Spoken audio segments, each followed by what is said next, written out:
Hi friends from around the world. It is good to know that you know all the gist of the intellectual property in Europe, how it works today. So you know about the trademarks, you know about the designs, you have a basic idea on the patents, geographical indications. Well, it is all here already on the channel discussed. So you had at least the ability to know. And now this is the last step of intellectual property rights, which are still missing out a bit. They are still missing out, well, not missing out. I will discuss them here. Not all of them, I would say. So the plant variety rights, PVV, that would be, that is an IP right which exists as a European title.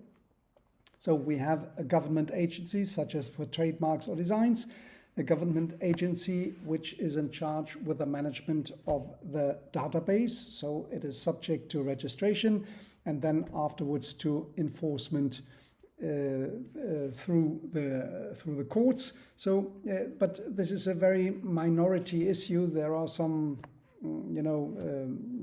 Dutch enterprises, French enterprise, which might be interesting.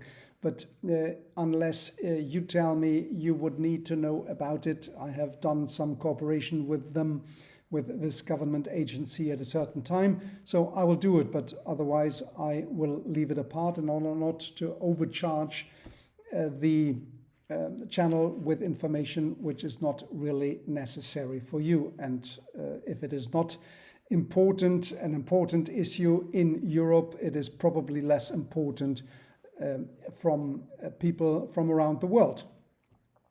Now, what we have left with is still trade secrets and copyright.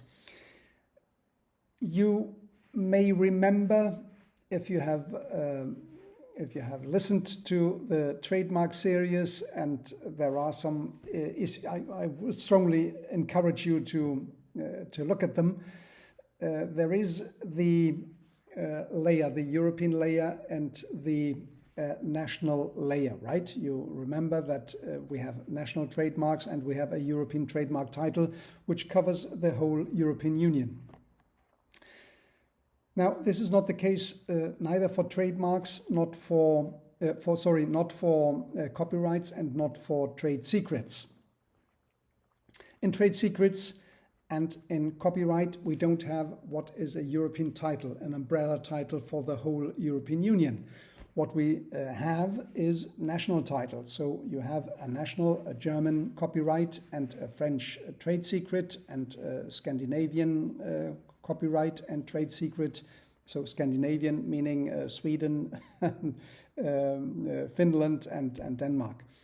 So national ones, national IP rights, that's what we have in trade secrets and copyright. And unlike trademarks, designs and plant varieties, yes. Okay, we are not yet, and we know that with the patents it is still pending the unitary patent and the unified patent court. So we will come to that once it has been finally not only adopted but also ratified. Now let's focus a moment here on the trade secrets and copyright. What we have is a harmonization. You know, regulation is the legal instrument adopted by the European Union, which is directly applicable in all the member states. So you can, as a citizens, rely on what is in the regulation. Now, in the directive, which is the second instrument, you all know about this, so I will just roughly recall it. It is a harmonization instrument which makes it possible not mandatory, that the member states transpose into their national law certain minimum standards. They may go beyond these minimum standards if they wish so, but the minimum standards has to be covered. Now let's face these two issues, trade secrets and copyright. We have the Enforcement Directive, which is one of the older ones, so it has been adopted in April 2004, with 2 years for the member states to transpose its mandatory requirements into their national jurisdiction and national law. So in 2004, the Enforcement Directive, I went over it a bit more in detail in the trademark series, so you can look it up if you want. So trademark, the Enforcement Directive is for all trademarks, for all IP rights, not for the trademarks, and for other IP rights, including copyright and trade secrets. So all of what has been mandatorily mentioned in the Enforcement Directive had to be transposed into national law and is valid for all IP rights. So that has been done a long time ago. It is from 2004, so 2006, everything has been transposed into the member states' law. And what we have here is a facility for the injunctions, interim injunctions. We have the possibility to ask for information, which is only with regard to the infringer or the defendant. He has to provide this to the court, and the court gives it to the claimant in order to give to have a more clear idea about the damage calculation. And there are some damage calculation which has to be foreseen into the member states. But you have to go to the national court if you want to enforce it, right? So this is about the Enforcement Directive. Now, precisely for the trade secrets, that was the next. In May 2016, the Trade Secrets Directive had been adopted by the European Union legislator, still directive, so to be transposed. 2 years have the member states to be transposed. As there's no registration, right? There's no government agency at Europe responsible for anything of trade secrets. So it is up to the individual to create the trade secrets. So the merit of the Harmonization Directive was the definition of the trade secret, which is now harmonized among all member states and have to be and is as a national IP right recognized by the national jurisdiction. And these are the three, so it must be a secret, it must be a commercially valuable information based on that secret, and it must be kept confidential. So this is the merit of the Trade Secrets Directive, the main merit.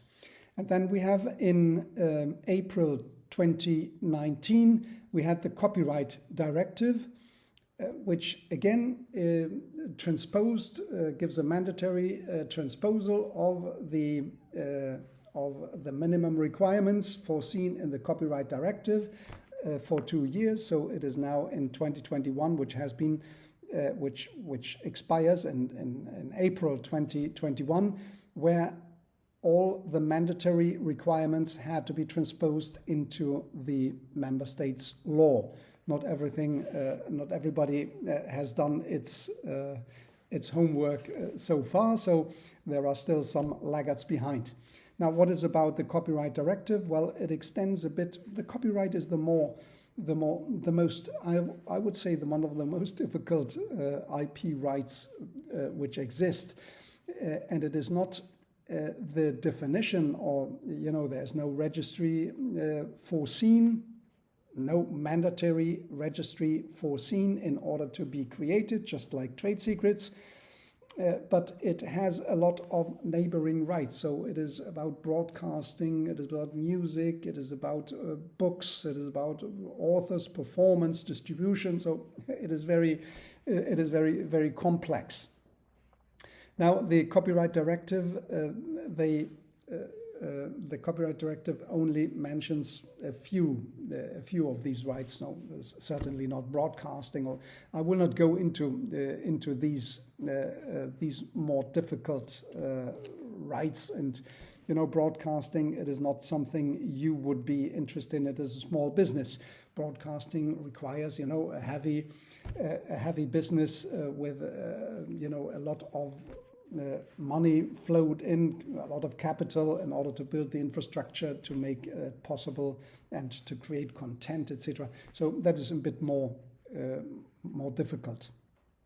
I will go into the copyright, but the philosophy of the channel is not to give you every detail, to put you in a position that you know everything, every detail about copyright. You will forget it anyway. So it is not something you should be focused every day. It is something which you should know as a kind of framework.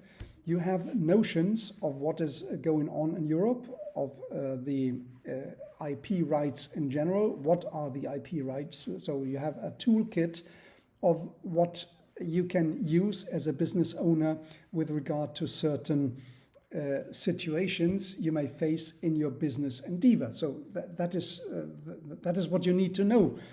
But the details, everything of the detailed issues, you would not, as a business owner or as an IP lawyer in Malaysia or in Japan, you would not be interested to know all the details, because anyway, you can't be actionable in Europe for enforcement. You need to have a European lawyer to appear in front of the European court. So there's a licensing issue. Only a European lawyer can represent a client in European courts.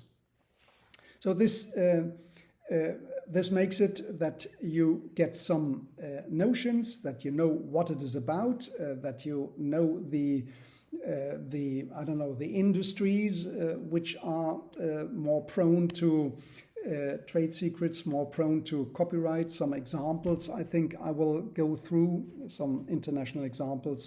So with regard to the Copyright Directive, the right of the authors had been expanded, so it is a bit more about news agencies like Google, who takes up the news from all the blogs and puts it into one Google page, and so you get everything from the blogs compiled. So the author rights of the original blogs, they have been extended, and there are some control mechanism which the internet platforms have to be, the bigger ones, they have to install, so through whatever artificial intelligence, to detect copyright protected content and avoid that copyright protected content is on the internet. For the smaller platforms, it is only on demand. They have to take down copyright protected